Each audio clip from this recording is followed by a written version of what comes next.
92-95 سال کی عمر ہے اور آگے معصوم پھول ہے. بچہ تب پرایا بھی ہوئے تو پیارا لگتا ہے. اپنا جگر. انی ارا فی المنام انی اذبحک فانظر ماذا تری. بیٹا تیرے ذبح کا حکم آ چکا ہے, کیا کہتے ہیں؟ تو آگے بیٹا کہتا تسی خواب دیکھا, میرا کی قصور کہ میں نے خواب دیکھا تجھے ذبح کرتا ہوں. تو آگے اسماعیل کہتے ابا میرا کیا قصور ہے, خواب تو آپ نے دیکھا ہے, میں تو آپ کی اکیلی اولاد ہوں, مجھے کیوں ذبح کرتے؟ جواب سنو, یا ابا تفعل, میں قربان جاؤں قرآن کی اس تعبیر پر. اسماعیل علیہ السلام کے جذبات کو دو لفظ, یا ابا تفعل, یا ابا افعل, کیا تسلیم و رضا ہے. ترجمہ جو بھی ہے, فرمایا دیر کیوں کر رہے ہو.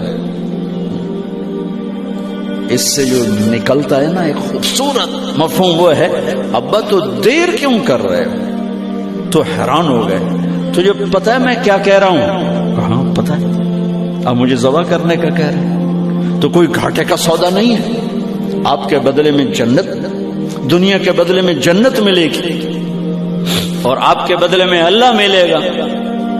اس میں کیا گھاٹا ہے؟ آئے خیال پیچھے چلا گیا ماں کی طرف. کہنے لگے ہاں میری ماں نو بڑا دکھ ہوئے. تو پھر اپنا کرتا اتارا, کعبہ یہ کرتا میری ماں کو دے دینا,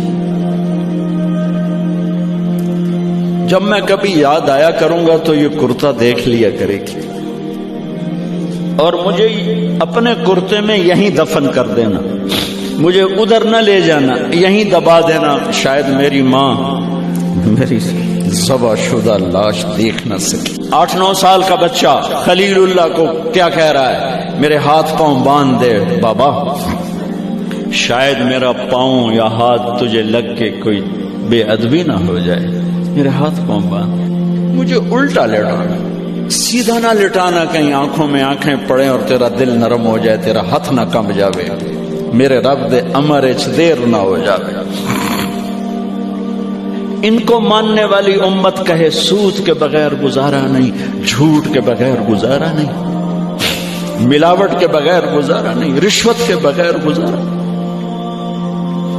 آگ لگا دو اپنی تاریخ کو, جاؤ جو مرضی کرو, جو مرضی گندگی کھانی ہے کھاؤ, اللہ کی جنت جہنم کو بھلا دو,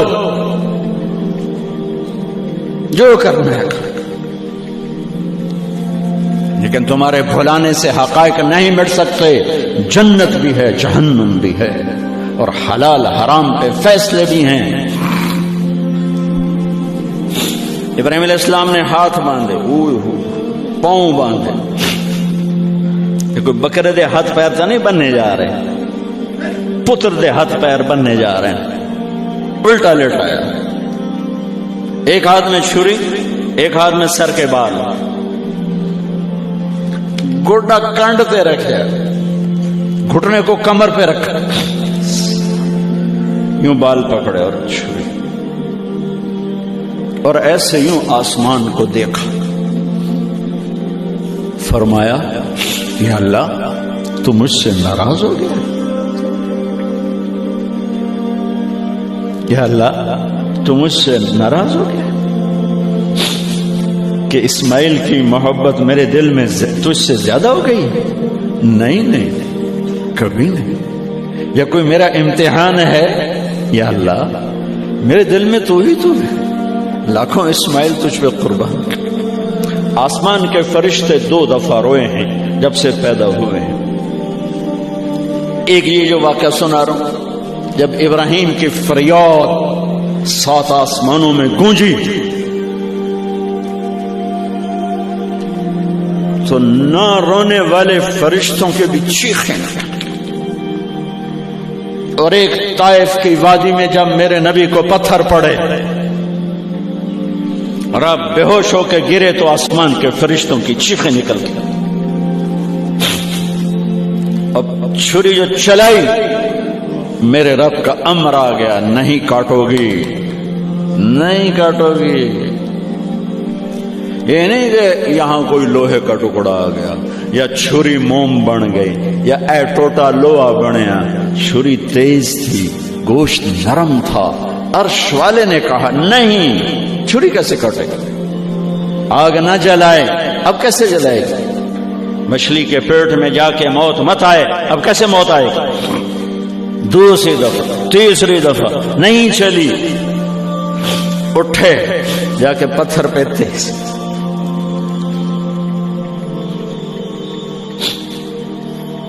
یہ علماء نے لکھا ہے کہ جانور کے سامنے چھری تیز نہ کرو تاکہ جانور کو تکلیف نہ ہو۔ قربانی کے مسائل میں آتا ہے، قربانی کے مسائل میں، کہ جانور کے سامنے چھری تیز نہ کرو کہ جانور کو تکلیف نہ ہو۔ پتر دیسا میں چھری تیز ہو رہی، میں چلتی کیوں نہیں؟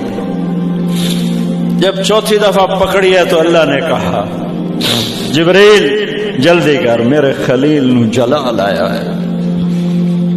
امتحان پاس ہو گیا۔ وَنَادَيْنَاهُ أَنْ يَا إِبْرَاهِيمُ قَدْ صَدَّقْتَ الرُّؤْيَا إِنَّا كَذَلِكَ نَجْزِي الْمُحْسِنِينَ وَفَدَيْنَاهُ بِذِبْحٍ عَظِيمٍ۔ پٹی باندھی تھی آنکھوں پر، چھری جو چلائی چل گئی،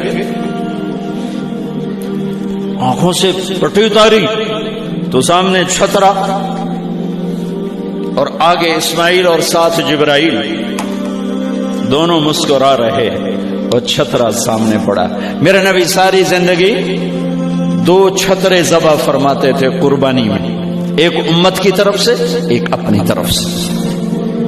حج کے موقع پہ 63 اونٹوں کی قربانی دی۔ جس امت کے پاس یہ تاریخ ہو، ان کے پاس کہاں سے گنجائش لاؤں جھوٹ کی، فساد کی، منافقت کی، زناکاری کی، بدکاری کی، جوے کی۔ چھری چلی اسماعیل پر، اللہ نے نکال لیا۔ پھر 2000 سال کے بعد میرے نبی کے باپ کی باری لگ گئی، وہ لمبا قصہ ہے، ٹائم ختم ہے۔ چھری چلنے لگی میرے نبی کے والد عبداللہ پر، اللہ نے نکال لیا۔ 100 اونٹ ذبح کروائے اور ان کو نکال لیا، لیکن چھری نے چلنا ضرور تھا۔